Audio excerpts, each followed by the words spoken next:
नमस्कार, राज की बात में आपका स्वागत है। आजकल पूरे देश में एक मुख्यमंत्री जो सबसे परेशान है, जो पूरी तरह से अलग थलग पड़ गई हैं, जिनके ऊपर हाई कोर्ट का भी शिकंजा कस रहा है, सरकार की तरफ से भी शिकंजा कसा जा रहा है और विपक्षी पार्टियां भी उनका साथ छोड़ चुके हैं। और वो सीएम है ममता बनर्जी। ममता बनर्जी पूरी तरीके से अलग थलग पड़ गई हैं और इसी बौखलाहट में वो उलूल जुलूल काम करवा रही हैं, फैसले ले रही हैं। और फिर से अब जो उनके ऊपर ठप्पा लगा हुआ था कि वो मुस्लिम तुष्टीकरण की राजनीति कर रही हैं, मुसलमानों के लिए काम कर रही हैं पश्चिम बंगाल में, उस छवि को खत्म करने की कोशिश भी कर रही हैं। इस बीच उन्होंने पहले बौखलाहट में जो काम किया है वो है हाई कोर्ट के खिलाफ हल्ला बोल।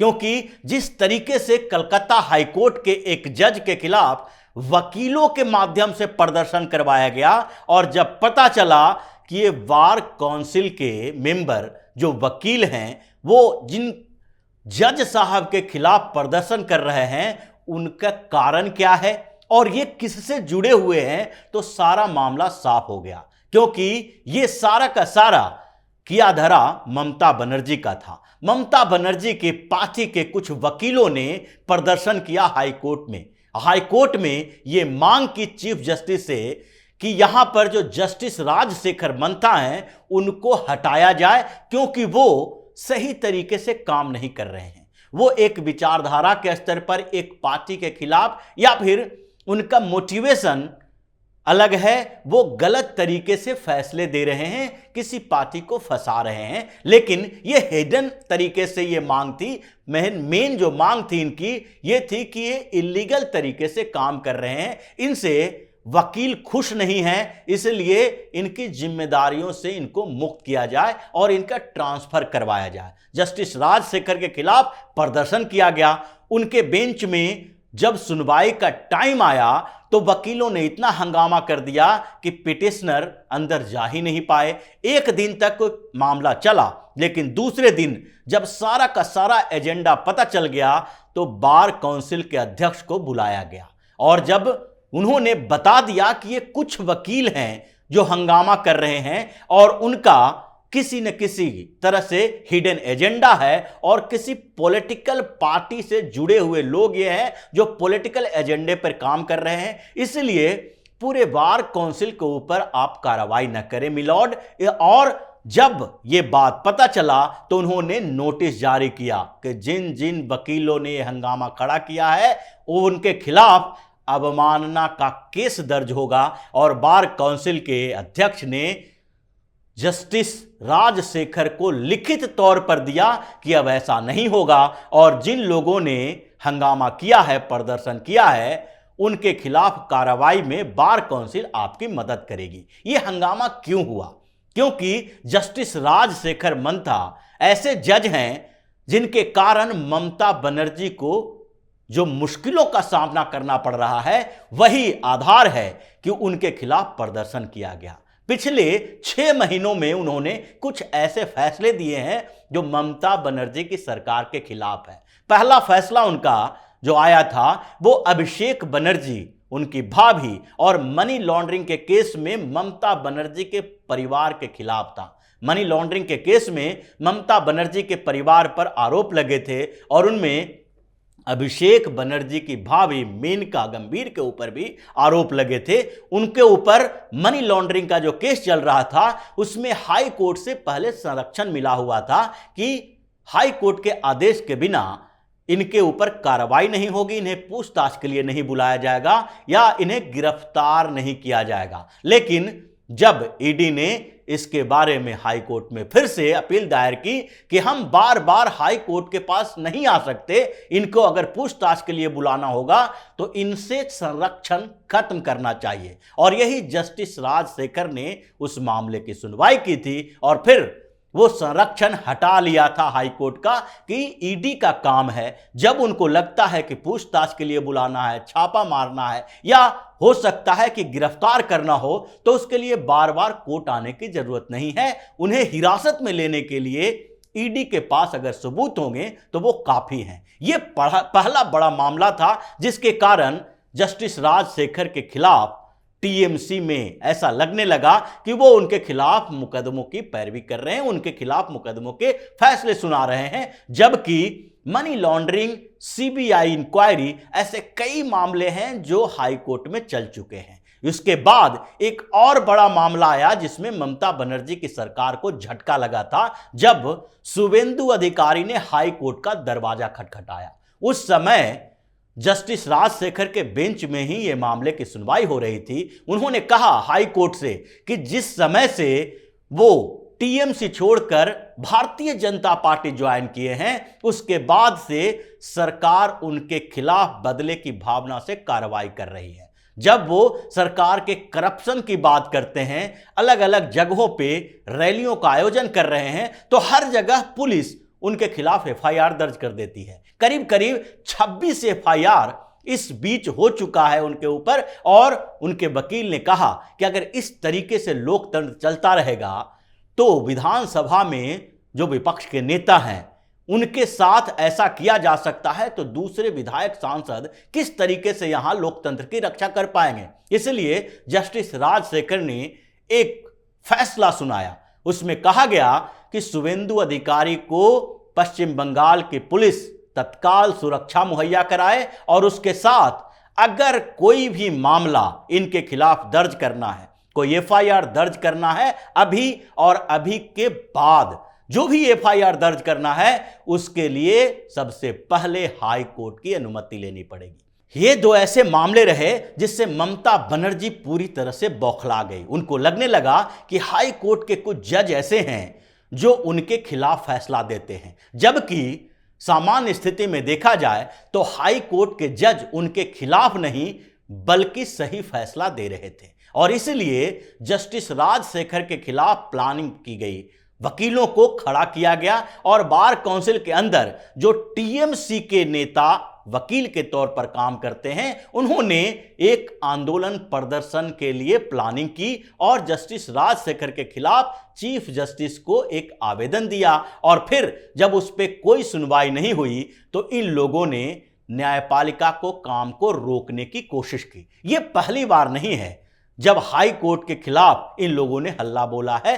टीएमसी ने डराने की कोशिश की है न्यायपालिका को, क्योंकि जितने भी मामले अभी टीएमसी के नेताओं के खिलाफ चल रहे हैं, ममता बनर्जी की सरकार के खिलाफ चल रहे हैं, उसमें ज्यादातर मामले केंद्रीय एजेंसियों या केंद्र सरकार के साथ नहीं है, बल्कि सारे के सारे मामले ऐसे हैं जिसमें हाई कोर्ट के माध्यम से सीबीआई इंक्वायरी, ईडी इंक्वायरी की अनुमति दी गई है। चाहे जितने भी नारदा सारदा से लेकर अभी शिक्षक भर्ती घोटाले तक में, सब में हाई कोर्ट ने ही आदेश दिया था कि इसकी सीबीआई जांच होनी चाहिए। और इसी शिक्षक भर्ती घोटाले में जांच के बाद जब ममता बनर्जी की सरकार की छवि बिल्कुल धूमिल हो गई, क्योंकि इसमें 50 करोड़ से ज्यादा कैश बरामद हुआ, तो उसके बाद उस जज के खिलाफ भी इन लोगों ने हंगामा करना शुरू कर दिया जिन्होंने शिक्षक भर्ती घोटाले में सीबीआई इंक्वायरी की बात की थी। वो जज हैं अभिजीत गंगोपाध्याय। उन्होंने अब खुद भी बोला था कि ममता बनर्जी की सरकार यानी बंगाल की सरकार न्यायपालिका को डराने की कोशिश कर रही है। वो पिछले 20 साल से कोलकाता हाईकोर्ट में वकालत भी कर रहे थे, 5 साल से जज भी हैं, लेकिन ऐसी स्थिति उन्होंने पहले कभी नहीं देखी।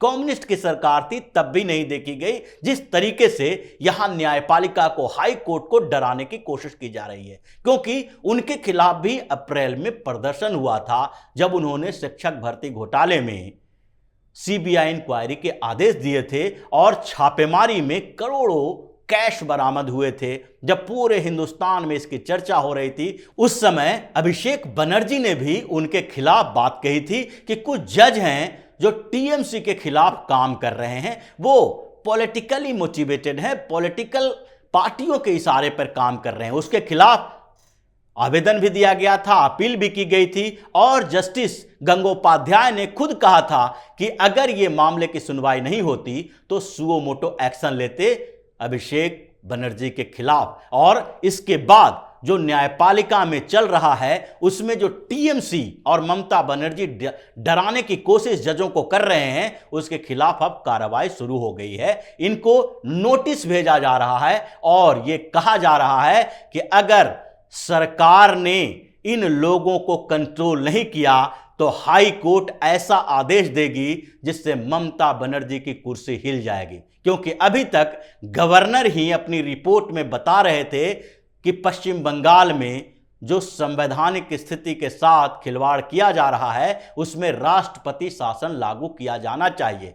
नेता प्रतिपक्ष भी इस बात के लिए मांग कर रहे हैं, लेकिन अगर हाई कोर्ट के साथ ऐसा किया गया तो अब हाई कोर्ट सुओ मोटो इस पर एक्शन लेगी और उसके बाद ममता बनर्जी की कुर्सी हिल जाएगी। अब दूसरी तरफ ममता बनर्जी ने न्यायपालिका के साथ टक्कर तो ली है और साथ में मोदी सरकार के साथ भी वो टकराने की स्थिति में है, क्योंकि लगातार उनकी ये मांग रही है कि केंद्र सरकार उन्हें पैसे नहीं दे रही है जितने पैसे की जरूरत है। मनरेगा के 6,500 करोड़ रुपए अटके पड़े हैं पिछले 8 महीनों से। उसके साथ साथ पीएम आवास योजना के 9,500 रुपए अटके पड़े हैं और टोटल 18 योजनाओं की बात वो करती हैं जिसमें 1 लाख करोड़ रुपए के करीब, यानी 1 लाख करोड़ के साथ साथ 968 करोड़ और है। ये सारे के सारे रकम जो केंद्र सरकार से देनी है पश्चिम बंगाल सरकार को वो अटकी पड़ी है। इसलिए ममता बनर्जी बार बार ये बात कह रही हैं कि क्या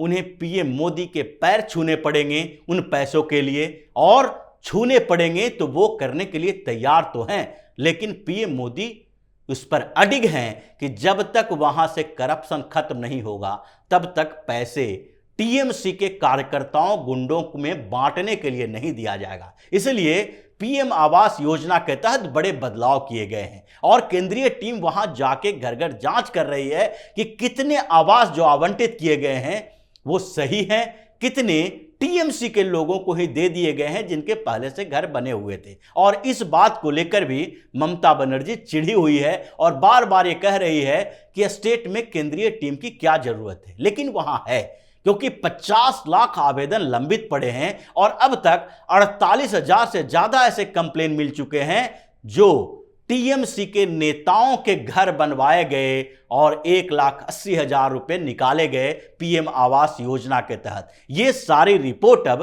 केंद्र दे रही है। इसलिए पूरे पीएम आवास योजना में जो अप्रूवल मिलना है किसी को, उसमें फेरबदल किया गया है। अब पंचायत के प्रमुख को कोई अधिकार नहीं रहेगा। ग्राम सभा उस लिस्ट को तैयार करेगी, उसे जिला अधिकारी के पास भेजा जाएगा जिसमें डीएम और एडीएम उसके सदस्य होंगे। ये लोग उसको वेरीफाई करेंगे और उसके बाद इसे अपलोड किया जाएगा। फिर कंप्लेन की मांग की जाएगी कि इन नामों पर अगर किसी को आपत्ति है तो आपत्ति दर्ज करें और फिर इसके बाद ही फाइनल नाम दिया जाएगा कि किन को पीएम आवास योजना के तहत मकान दिए जाने चाहिए। यह पूरी प्रक्रिया लागू कर दी गई है। इसलिए भी ममता बनर्जी परेशान है, क्योंकि पीएम आवास योजना के तहत जो मकान बनते हैं वो केंद्र सरकार के फंड से बनते हैं। उसका क्रेडिट ममता बनर्जी इस आधार पर लेती थी कि वो अपने नेताओं कार्यकर्ताओं को ये पैसे बांट लेती थी और उन्हीं के बीच अपना ये दिखाने की कोशिश करती थी कि ये केंद्र सरकार का नहीं बल्कि राज्य सरकार आपको कुछ दे रही है। लेकिन वो भी बंद होने वाला है और मनरेगा में भी जो धांधली हुई है, 6,500 करोड़ की मांग की जा रही है, उस पर भी ब्रेक लगा हुआ है, क्योंकि ममता बनर्जी उसमें भी करप्शन कर रही है। तो जिस तरीके से मोदी सरकार उनके खिलाफ है, क्योंकि वो उनसे नाराज चल रही हैं, हाई कोर्ट से उन्होंने पंगा ले लिया है और विपक्षी पार्टियों में जिनके बीच वो घूमा करती थी उन्होंने भी उनसे अपने आप को अलग कर लिया है। चाहे कांग्रेस हो या फिर शरद पवार की पार्टी या केसीआर की पार्टी हो, सारे के सारे उनसे अलग थलग हो गए हैं, दूरी बना ली है। और ये ममता बनर्जी के लिए बड़ी मुश्किल पैदा करने वाली है, क्योंकि अभी सबसे अकेले और अलग थलग पड़ी हुई मुख्यमंत्री वही हैं और इसलिए ममता बनर्जी ने अपने पुरानी छवि को कमजोर करके नई छवि गढ़ने की कोशिश शुरू कर दी है। उन्होंने अब हिंदुओं को खुश करने की कोशिश की और इसके लिए गंगा आरती का आयोजन करना भी शुरू कर दिया और साथ ही अलग अलग पंडालों में जाकर पूजा अर्चना कर रही हैं। लेकिन इनकी जो कॉन्स्पिरेसी है, साजिश रही है और इतने दिनों तक जिस तरीके से बांग्लादेशी घुसपैठियों को शरण देती रही है, उससे वहां के लोग सब जानते हैं, जानकारी है। और यही टीएमसी के आंतरिक रिपोर्ट में भी बताया गया है कि ममता बनर्जी का खेल अब 2024 से खत्म होना शुरू हो जाएगा और उसके बाद अगले विधानसभा चुनाव आते आते टीएमसी पूरी तरह से उसी तरीके से गायब हो जाएगी जिस तरीके से सबसे ज्यादा समय तक पश्चिम बंगाल पर शासन करने वाली कम्युनिस्ट पार्टी अचानक से पटल से गायब हो गई। तो इसी तरह की खबरों के साथ फिर से हाजिर होंगे, तब तक के लिए बने रहिए हमारे साथ और देते रहिए हमें सहयोग ताकि इसी तरह की खबर हम आपके लिए लाते रहें। धन्यवाद।